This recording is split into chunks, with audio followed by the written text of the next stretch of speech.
welcome to another segment of On That Note with our team today, India Williams and Mike Patton, yours truly, Marj Williams. We always try to bring to you current topics that are on fire and that are resonating not only in the greater Kansas City area, but throughout the United States.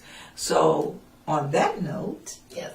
We just found out, we as in educators and just community leaders, that a lot of social media outlets are stepping up to the plate. I know Facebook was one of those, and now Twitter has identified themselves as an advocate, if you will, to crack down on hate speech, violence, and harassment.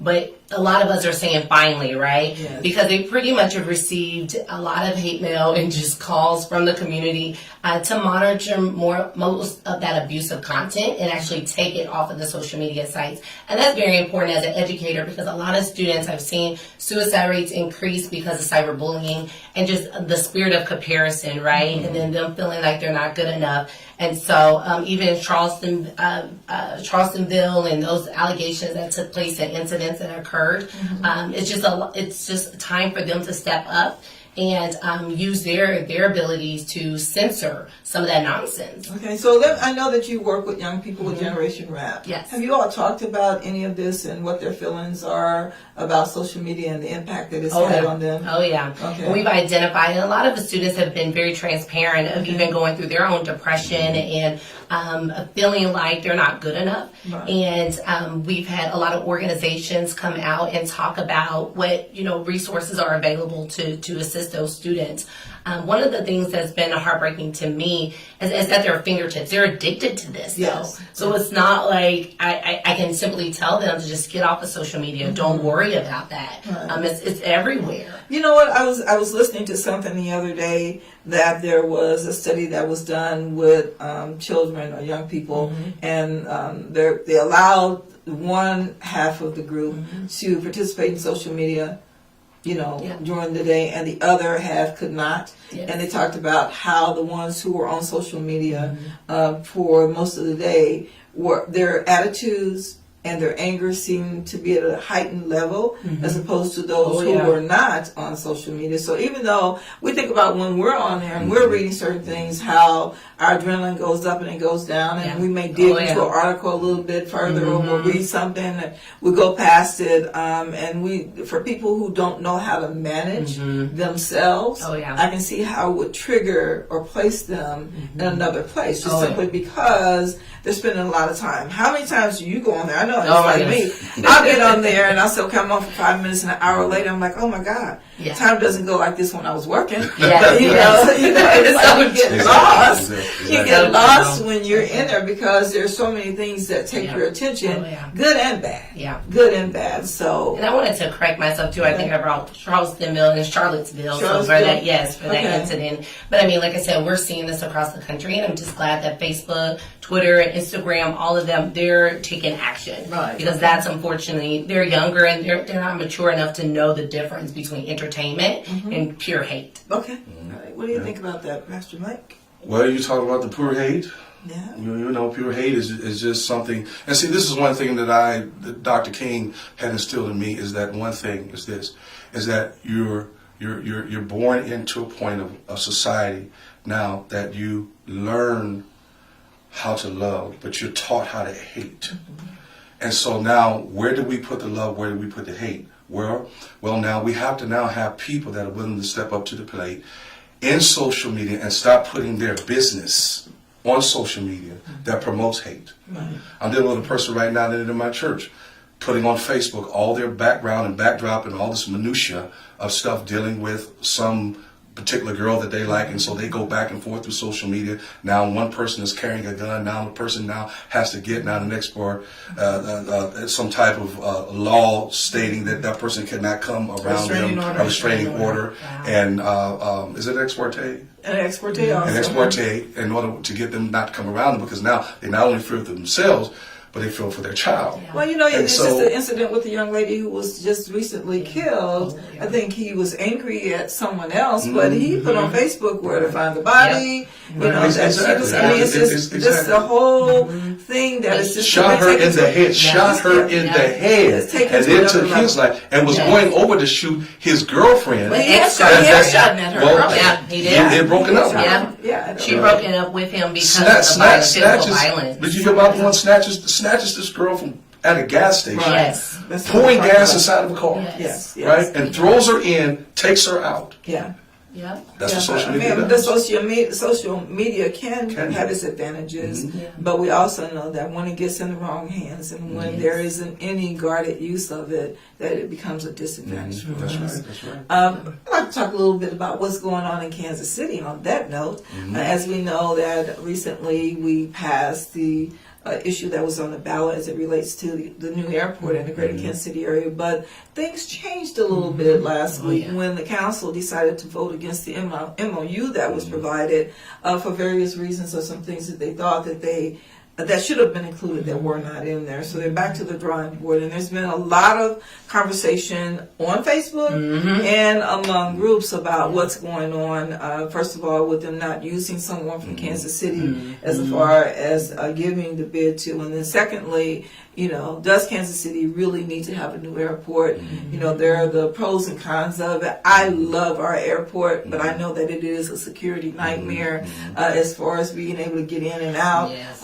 You know, those days that I'm not there enough time, that hour, 2 hours and a half, I can just jump out, run in, get on the plane, and I'm in Yes, my seat that's right. while people are boarding. Those right. days are going to be over, Right. you know, with the changes. And of course, there are some people who are saying, you know, they will provide more businesses for the community. The airlines, and in Kansas City, we know is in the Midwest, it's a little bit difficult to get to. Sometimes our ticket pricing is a little bit different Yes. because of where we are.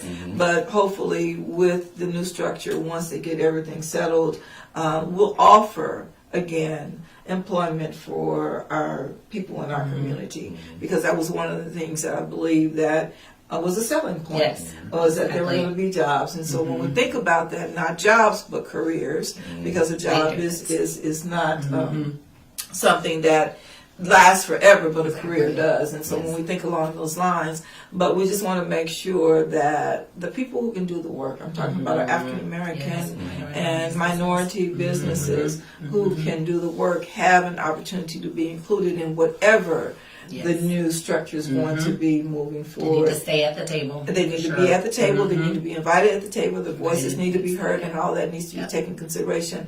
I'm a firm believer that things happen for a reason, and maybe it did not go through because it was not actually where it was supposed to be. Obviously, if the committee or the council voted against it, I would have to believe that it was not a fair document. I have not seen it. I'm only speaking on what I'm hoping is a belief that they can turn it around, and that it will be fair and equitable to everyone in our community. Because if we got to pay the taxes on it, Yeah. I believe that we should see the benefits from it. And that's with careers, that's with having more flights that are coming in and out, not coming to the airport early in the morning and there's nothing open, and not getting here at 6 and everything is closed. You know, just the businesses and the opportunities that can be made available. But let's look at the business and stuff for most hubs like we find in Dallas, we find in Atlanta, we find in Los Angeles, we find in Colorado. I think that for the first maybe 3 to 5 years, there ought to be some type of tax break consideration for those that bring their businesses there. Okay, that would be more of an attraction, you know, for me now to lessen my rent and my space that I have there for the first 3 to 5 years. Now, what does that do? That opens up an employment box. That opens up for more people to come. Now, at 6 o'clock, I have some place to eat. I have some place to go. Right. Now, it comes more of a hub than a place I just want to get out of. Right. There's nothing to do right now, Right. and so right now, it gives us a chance now to see what Kansas City really can do. But we have to be willing to be long-suffering and to take chances and step out on the faith that we have the ability and the economic base to put in these things. If we can build big stadiums, why can't we make our airport bigger? That's absolutely. And if we lose it on the Missouri side, you know, there's another state that's just waiting for it. Right around the corner. Right around the If you move, you lose. No, you sleep. You sleep, you lose. Okay. So on that note, Okay. Well, you know, we're dealing with an evolution within the world itself, especially let's talk about the United States alone. And we're dealing with the LGBT. there was an incident with a baker. Mr. Phillips was owning this baker shop, and he refused to make a cake or provide a cake and design a cake for two men that had a same-sex marriage. Now, of course, we understand this is on a state-by-state basis. That's what our whole Constitution, our democracy is based off voting and putting in laws that we feel are applicable for that state, that city, that community, our country. Well, in such case dealing with the LGBT, we have to understand, yes, we have moral compasses. I have my moral compass. I know where I stand. I cannot hate people. If that's what you believe that you are, you have the right to do that. But I don't have the right now to discriminate you in certain areas. Well, in this particular case, I think there's a turning point, because now he had no problem selling the cake, but he had to now make the cake now as a parity between the two and make now one as though that they belong together. And he had to make that. It's something that he had to make. In his heart, he could not make two men together, because his religious belief says, the fact, as mine, that God made man and woman to be together. And so that was the juggernaut. That was the ending points. Yes, I'll sell them a cake, but I'm not going to make two little bitty icons or little statues to now have two men together, because now you're going against what I believe. I'm totally with him so far as that's concerned.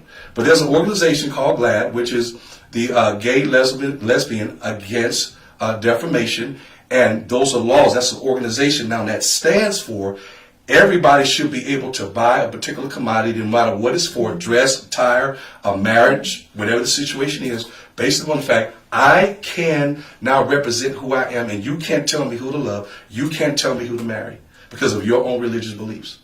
So I think that was a major topic, because now what happens in other states is that you have now this rise of people that feel the side, they're isolated, no different. They put themselves in the same light, which I don't, as African Americans, the minority during the 60s and 70s before the 65 64 Voting Rights Act and the Civil Rights Law in 1965. So what do we do with these people? Well, how do we handle these situations? What do you mean these people? When I say the people that are protesting. See, we were those people that were protesting.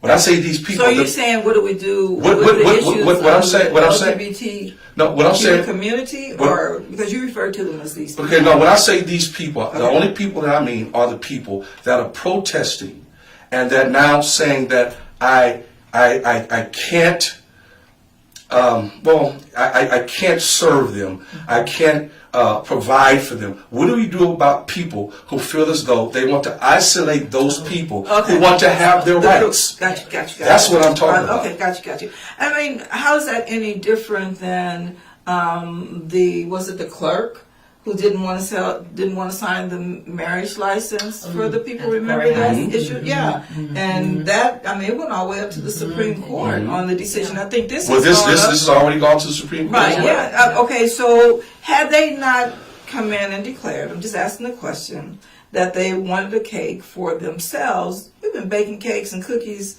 for everybody all our lives. Now that it is a topic and people want to talk about it, people are saying, oh, I'm not going to bake a cake for you. But had they not come in and said, it's for us, do you think he would have baked it? Because he didn't know it? Well, that's a good question. Yeah, I know. I'm just saying. I think that it comes to a point that when we take it to that next level and people want to express their identity, I don't think that is where people feel comfortable with, because now you're asking me to do something. Had you just come in and asked me to bake that cake, I might have been okay. But now you're asking me to put two men at the top of it. That's one step I'm not. But is this a civil rights issue? And that's been one controversial topic. Is this a civil rights issue? Well, I would just say this. It seems like when there's not a category for anything, they turn it into a civil rights issue. It's a catch-all. Right. I think that's a category that they're now beginning to use it. Do I look at it as being the same thing as race? Absolutely not. But I do believe, just like the common cold or cancer, when they don't know what it is, they call it a cold or they call it cancer. Right. But see, still we have laws, separation of church and state. Yeah. And so now the state has the law up under their belt. They're covered and hovered by the law, in which now, if they came into my place, like I own my own fitness center, right? I can't discriminate anybody. Right, You know, absolutely. and I wouldn't dare do that. Yeah, absolutely. They have the right to be what they want to be. Yeah. And if I agree with it or don't agree with it, they have that right. I cannot discriminate. Right. Now, as a pastor, no, I have to say openly, I will not marry two people of the same sex. Just won't do it. Now, I have that jurisdiction, I have that ordinance within my bylaws, within my church, that if you went to my church and opened up, I can't do this here. Right. So you cannot file a discriminating law against me, you know. And the purpose of his business is right. serving cake. But I will not take you and turn you away from my church, is that I will not perform that ceremony at my church. Okay, so you're welcome to come. Whosoever will let to come. Anybody can come into our church, right? But anybody just can't do anything at my church. So what makes the difference in, if he had bylaws that said he couldn't bake the cake? No, but he didn't have that. So I'm just saying, but if he did have bylaws, I mean, I've never Then, heard of a then, bylaws. well, usually places like that don't have bylaws. Yeah, Right, right, the church right. you I'm do just because it's an being- right. organization. I understand. I'm just being facetious. Yeah. But I'm just saying, bylaws can't make it. it's coming. It's coming on that note. You're right. It was definitely something to think about. That's right. Right. So I would just say we'll continue to watch that and see what goes on. I believe that the world is changing. People are choosing to be. I just saw a sign most recently, and I had to figure out what it was. It wasn't LGBT. LGBT? Q.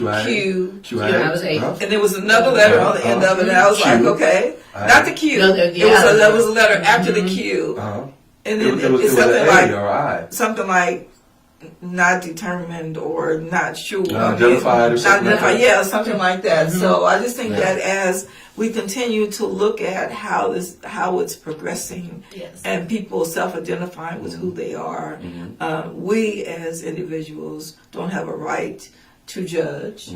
I would say that, but I guess as a business, I just think that is into that category of when you ask about civil rights, is it a civil rights issue? Anything that we can't qualify is going to be a civil rights issue. That's right. And see, the one thing that I'm saying too is this: it's not a point of throwing stones at anybody. Yeah. Let me make that point. I don't have the right to judge anybody. Right. We're all are sinners saved by grace. Okay, God has forgiven me for so many different things as He does anybody else. But what I'm saying is this: is that I want people to be loved. I want people now to be included. But there has to be a statute of limitations somewhere, so far as how far we go. We can't let everything happen, or we'll have, back in the day, we'll have a barbaric society. So who's We going to can't be the do people who decide what we do? that. The people do. Okay, well, good luck with that. The majority of the people do. All right. So that's what I'm saying. And on that Good luck. note, And on that note, and then your conviction also convicts you as what you should do as an individual. Right. But as a state, Yeah. the state has the right, and the government has the right now to pass mandate laws that give us freedom of send us away. Yeah. I will reserve my comments. So with that, we'll close this segment of the show. We look forward. Thanks for joining in. Again, if you have comments or if you have any topics you'd like for us to cover, we'll be glad to do that. Please hit us up on Facebook. We are on Facebook. Our page will be up soon, and hopefully you will enjoy and like us, and we'll see you next time. This program is brought to you by Black Star Group.